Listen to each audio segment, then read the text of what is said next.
Resahana trano ny zon'ny vehivavy indrindra rehefa valomaritra tahaka izao. Vehivavy izay efa nananjohatra izay teo amin'ny fiarahamonina malagasy raha ny faneho-kevitra ity mpampianatra mpikaroka no sady mpitiambana eo anivon'ny akademia malagasy ity. Manana ny zony ny vehivavy saingy misy ny fitsinjarana asa atao izay mety samihafa miankina amin'ny faritra tsirairay. Raha ny tantara aloha ahita amin'ny angano sy amin'ny tantara dia azo lazaina fa hoe nanana maizy azy ny vehivavy. Fa ny mpanjaka teto azy ny Tatimerina dia ry Rangita sy Rafoy any amin'ny faritra any koa Reniny Betiny any amin'ny Betsimisara. Reny zany manambara fa nanana ny toerany ary efa mpanjaka mihitsy ny vehivavy tany am-piandohana tany.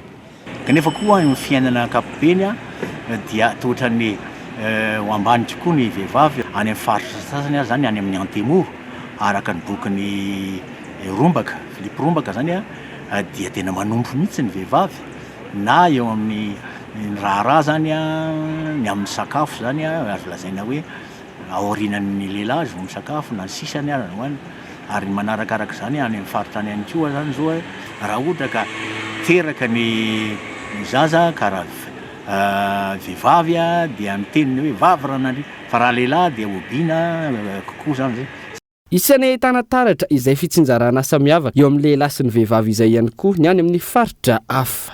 Fa raha jerenao ny vehivavy rehetrarehetra amin'ny Grand Sud-Est dia any amin'ny 5 isan-jato ihany no mba mandray anjara amin'izany fitantanana ny raharaham-pirenena zany. Misy sakana ohatra ny tsy azo anay mihoatra ao amin'ny fiarahamoninao satria ny vehivavy zany tsy omena andraikitra feno amin'ny fitantanana ny fiarahamonina. Raha ohatra mipetraka fotsiny ianao amin'ny antsoina hoe trano be dia ny lehilahy ery atsinanana fa izay vehivavy aty andrefana. Na te hihoatra izay dia voapepiny ny fomba mampanao iny dia ohatran'ny hoe mipiripirina zany ankizy mandeha any am-pianarana ny 20% iny fotsiny ny ankizy vavy. Izay dia maro amin'iny no miala andahara no voka tsindriana no ny antony hoe raha misy lahy sy vavy izao samy tokony ampianarana nefa tsy manam-bola dia ny ankizy lahy no omena vahany kokoa. Na eo azy izay fomba samihafa isam-paritra izay tsy midika ho fanambanina ny vehivavy ho hiatran'ny fanazavana. Manana ny haja ny vehivavy eo amin'ny malagasy, porofin'izany ireo fomba fiteny maro samihafa. Raha miteny malagasy ny jerena dia hita mihitsy ny fiamboniny vehivavy raha mita amin'ny lehilahy. Fa ny tena hoe tompoko lahy sy tompoko vavy dia manaja ny vehivavy zany.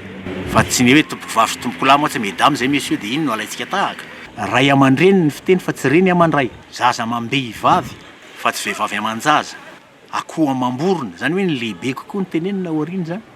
Ka ny dikan'izany zany zao zany takan'izany zao dia ny tompoko lahy sy tompoko vavy fanajana ny vehivavy zany. Zero tsara ny amin'ny teny hoe le tovina zany rehefa miaraka ny lehilahy ny zanaka sy ny ray aman-dreny dia izy mianaka. Ny zafikely sy ny raibe sy renibe dia hoe izy miafy. Dia reny zany miampanga ny fiambonin'ny vehivavy raha mitaha amin'ny lehilahy raha avy amin'ny teniny jerena. Raha ny hita miambazo vahana hatrany manaraka ny rivo-pampandrosoana maneran-tany i Madagasikara eo amin'ny fitofinjo amin'ny mahalahy sy mahavavy. Maro ireo vehivavy malagasy no manana diplôma, mahavita fianarana lavitra sy mitana andraikitra ambony eto amin'ny firenena.